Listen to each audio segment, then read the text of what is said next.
Mr. Irving, Yes, sir. Ma'am. would you introduce yourself to the parole panel? Tell us your name and your DOC number, please. My name is Cary Irving, What's your DOC number? 454877. My name is Cheryl Lanassa. I'm serving as chair of the parole panel today. We have Mrs. Bonnie Jackson seated to my left, Mr. Pete Freeman seated to my right. We also have joining us your mother this morning, who is observing. And we also have a representative from the DA's office who will be speaking at the appropriate time. Mr. Irving, I'm going to read a little information into the record. I ask you to verify it. I'm going to turn it over to Mr. Freeman. The case has been assigned to him this morning. We'll hear from the warden at the very end. You'll be allowed to make a statement if you want to do that before we go.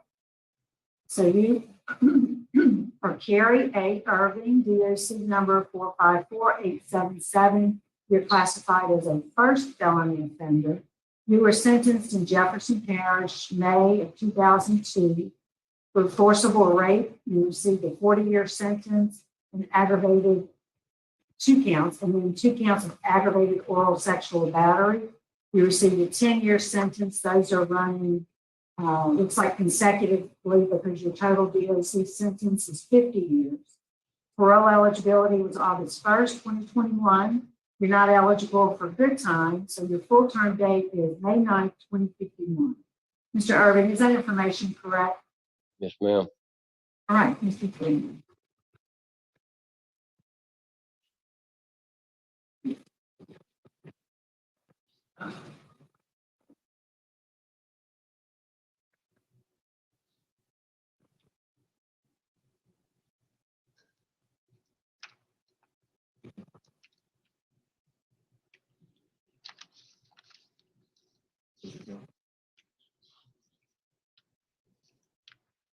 Okay, Mr. Irving, how old are you?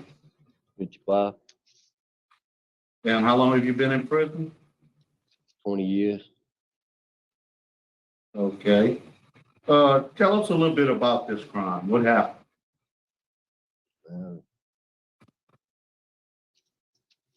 I can really explain what happened because I was intoxicated. I've always drinking, doing drugs. And it's just one thing led to another, not just something I'm really ashamed of. Okay. Well, just give me, what's your recall? What do you recall happened? All I recall is that, not really having sex with him and having my penis sucked. So you did actually have sex with them? No, I really didn't have sex with him. Not in the sexual terms. Never had anal sex with him. All I did was put him between their legs. Never had anal insertion or vaginal.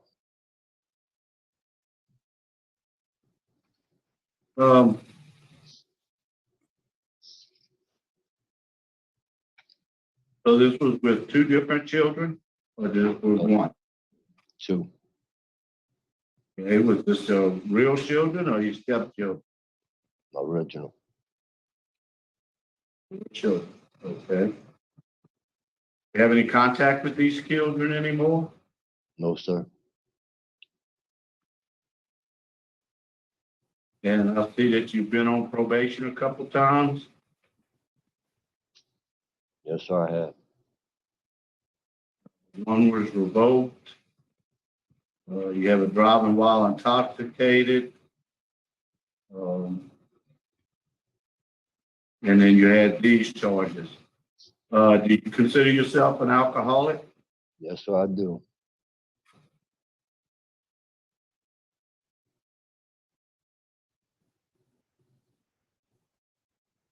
What kind of classes have you taken since you've been in prison? I've taken the sex offenders class. I've taken anger management. I've taken substance abuse. I have the certificates. I've taken quite a few classes. I have my GED.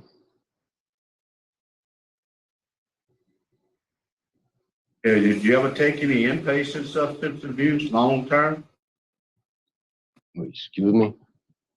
Have you ever been to the Steve Hall program or anything like that where you took 6 months or greater substance abuse treatment? On the street or in the facility? Oh, either or. I've done it in the facility. I've never done it on the street.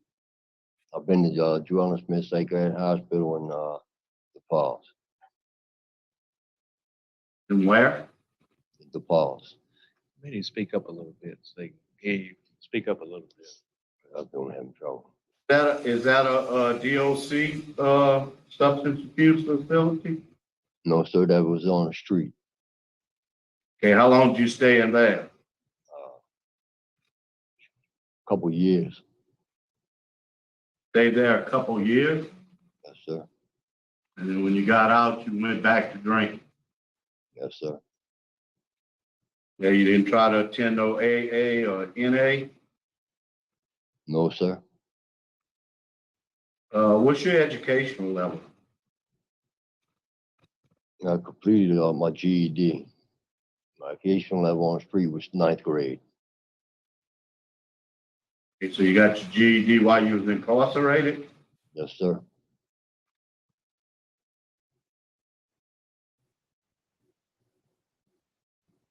Okay.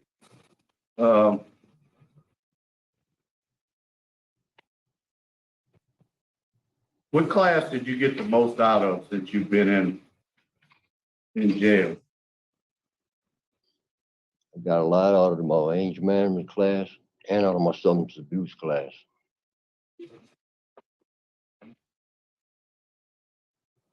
Got me realize a lot of things about me being an alcoholic. Having a substance abuse problem, period.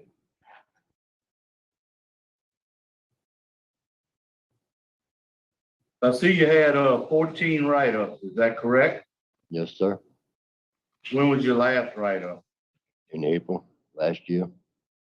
It was last year. So you had a write-up right at a year ago. What was this write-up about? It was dealing with Mojo. Mojo. What about 7/4/20? I see another contraband. What was that about? 7-4. Same thing. Okay, and 4/13 Mojo again? No, I don't think that one was Mojo. I don't remember that one. There's a lot of Schedule 1s, all contraband. Yes, sir. It seems that you still do have a drug problem, right? I did. I'm Yeah. working on that. Yes, sir. I'm working on that over the last year. And so you believe you're an alcoholic or on drugs, drug addict? You think you got it beat now? I'm hoping I have it beat. But I haven't done any drugs since the 14th of April or had anything around me. What would be your transition plan if you got out today? What would be one of the first things you went to do? First thing I went and did is find me a place to have work and find me a place for residence. Okay, so you don't have a residence or employment plan at the present time? No, sir, I do not.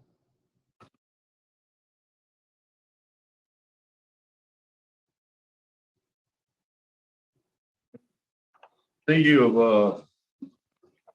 moderate for substance abuse, you're moderate in your education, and you're a low risk according to the assessments given. Static 99 also says low. Okay. I have no further questions. No. Mr. Irving, can you tell us a little bit more about, you mentioned the place where you stay, a substance abuse treatment facility where you stayed for 2 years. What was that again, the name of it? I think it was the Falls where I stayed the longest. Where was that at? Where is that? New Orleans. New Orleans. Okay. And you said that, So I think you said psychiatric center is what you called it. Okay. And so you stayed there for 2 years? Yes, ma'am. It was about 2 years, or close to it. Okay, and so can you tell us are you aware of any mental health diagnosis? No, ma'am. How did you come to be at that facility? Dealing with the same thing I'm dealing with now. As far as sex offense and that, but it was never a sex offense. My mom and them tried to give me some help. So your family was trying to get you some help, and that's how you ended up there. Okay. So the victims in this sex offense case where you mentioned those were your own biological children, what were their ages at the time? I really don't remember. It's been, what, You know, 20 years or so. 5 and 7 years old? I think so. That's right. Okay. And so tell us again, I do see in the early 2000s, you took and completed 2004, I think you finished 4 phases of the sex offender treatment program. Was there anything that you learned about yourself in those classes? Yes, ma'am, I did. Can you share that with us? I learned that I had a problem, a big problem, because of what happened to me at my young age. So you suffered some trauma as a child yourself? Yes, ma'am. And did they teach you how to deal with that or cope with that? That's one of the reasons why I was going to Drew Allen Smith and DePaul Psychiatric Hospital. Right. And since you've been incarcerated all these years, have you been seen or followed by mental health at all? No, ma'am. Okay. What is your job? Do you have a job? Yes, ma'am, I do. I work in the kitchen as a baker. Oh, okay. Did you have a job before you came to prison? On Yes, the street? ma'am. Yes, ma'am, I did. What was that? I worked in American Crescent elevators, welding. You're a welder? Yes, ma'am. Okay. Well, I'm going to tell you, well, let me ask you this. Why did you quit school in the 9th grade? After I didn't quit school in 9th grade, I got expelled. Got expelled. Why'd you get expelled? I got expelled for selling drugs in school. So you were selling drugs. Yes, ma'am. Well, I'm going to be honest with you. I have a lot of concern. You don't seem to have a solid transition plan, and it doesn't appear to me that maybe you reckoned with the sex offenses. So I have some concerns. I don't see any other questions. Warden Pickens, is there anything you can add? Mr. Knotts, really the only thing I can add to him is I'd like to see some more consistency on his write-up history. He had a pretty consistent contraband issues last year, and he claims that he hadn't done anything since April last year. I'd like to see a longer pattern of consistency, but that's it. Thank you. All right, couldn't agree more. Mr. Meyer, with the DA's office. Your input. Good morning, Randy Meyer, Assistant DA Jefferson. We strongly oppose to Mr. Irvin's request. First, the nature of the offense. Thereafter, though, since he's been incarcerated, as the warden pointed out, he's had some consistent write-ups. The last, 1, 2, 3, 4, I think 7 have all been contraband. He took substance abuse treatment in 2007. And after that, he continued to get write-ups for Mojo, last being in April. Very strong victim opposition. And as you pointed out, Ms. Renatson, no transition plan, no residency or employment plan. And it was concerning to me that one of the things he didn't list as one of the first things he'll do when he gets out is to deal with the substance abuse issues. I know he needs to get a house, he needs to get employment, but that's something that I think is one of the reasons he's where he is. So for those reasons, we're opposed. Thank you. All right, thank you, sir. Mr. Irving, is there a statement you'd like to make to us before we vote? Ma'am, I really do feel remorse for what I did. I try and do everything in my power if I do get out to give my transition. I do have a place that I put in for a place to live. I put in for one of them sex offenders' homes where I could get some help off of that too. I do feel the remorse. I feel it every day. And it really took the innocence of my kids from them by doing what I did. May not have raped them in a sense, but I did rape them because I did take the innocence from them. I destroyed a whole family. Destroyed my people's life, my wife's life. I just destroyed everything I had and everything they had.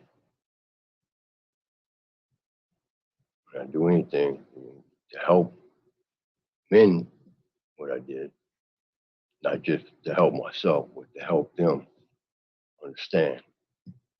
Like, there's not no words or anything that I can say or do to get back what I stole from them. Period. So, thank you. I think we're prepared for vote. Mr. Free? Okay, serving, you know, I think you need a lot of work on your substance abuse. I don't even think you're close to where you need to be. You don't even admit that you're an alcoholic. And it's quite obviously you are an alcoholic and a drug addict by all the disciplinary reports. Hopefully one day we can get you into one of our long-term substance abuse treatments. You went to the psychiatric clinic, the minute you got out, you just go back to drinking. And due to the DA's opposition, I vote to deny. Mrs. Jackson? Hi, Mr. Irving. I am concerned about the write-ups that you got, especially the ones for contraband.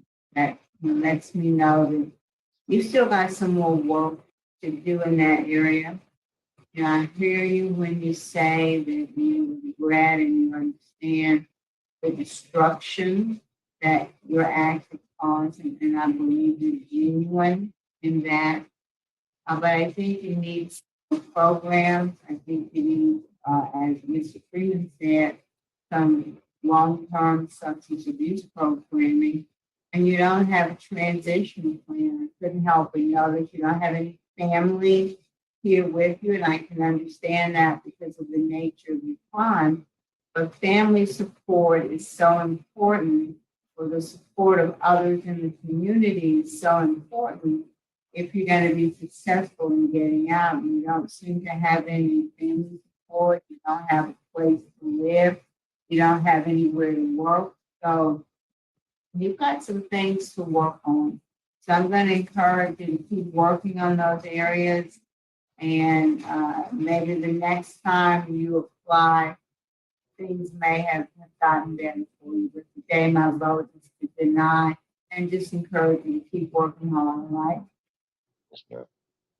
All right, Mr. Irving, I am encouraged that in the last year, you hadn't had mojo or contact, and that shows me at least well work.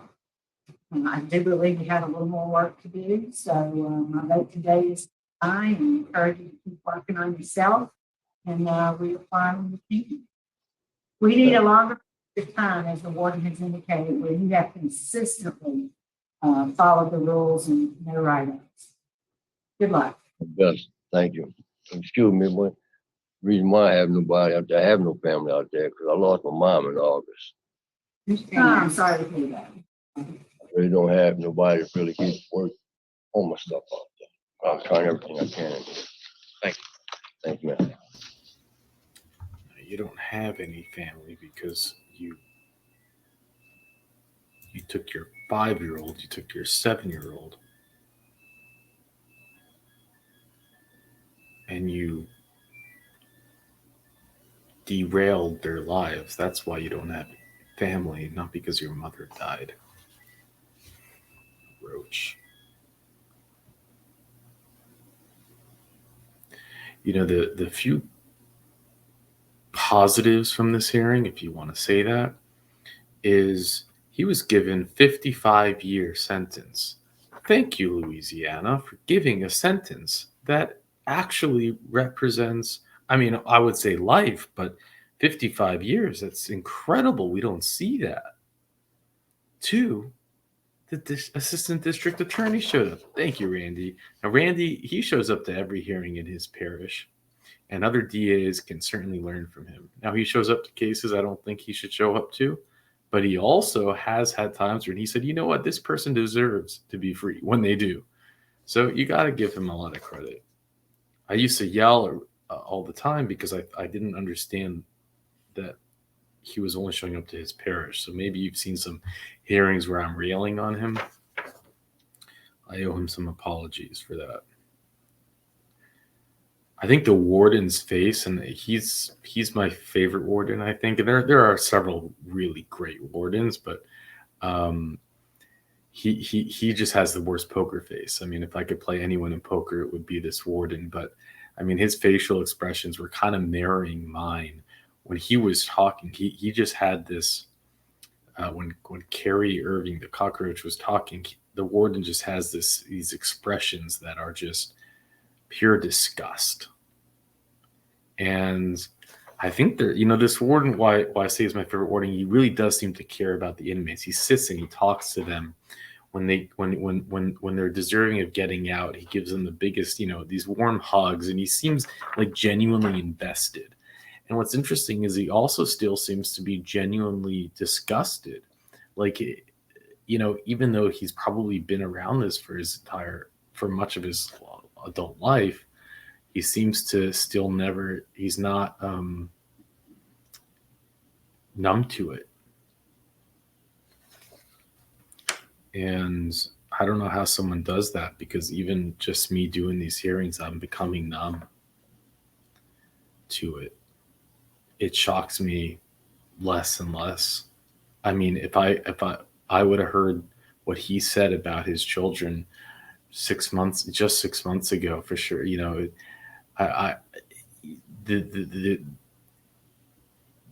it's just it's a different reaction than what I feel now. That's scary. I didn't have sex. I just put it between your legs. You sick. 5 and 7 years old. What is interesting also about this case, what is very interesting, is that like 99% of roaches, they have no write-ups, and he has tons of write-ups. So also what's interesting, and you always have to be guarded because it could be a form of manipulation, and you just can't trust. You just don't know. But I do get a sense that this man is broken, and that he's defeated, and that he is ashamed of what he's done, at least more than the other roaches that we've seen, where they don't have empathy or feelings or care. They just care that they're caught. They just care that they're locked up. And again, I don't feel empathy for him, but I do think that that it's possible that he's not on the same level as the other roaches.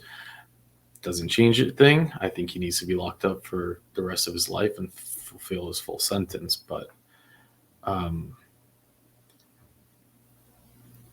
trying to explain the write-ups and the whole thing, and it could also be a multi-generational thing.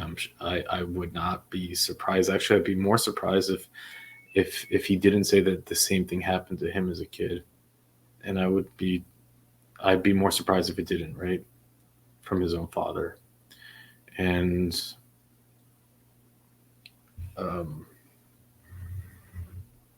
I'd be more surprised if it wasn't a multi-generational thing going back many generations. It's just,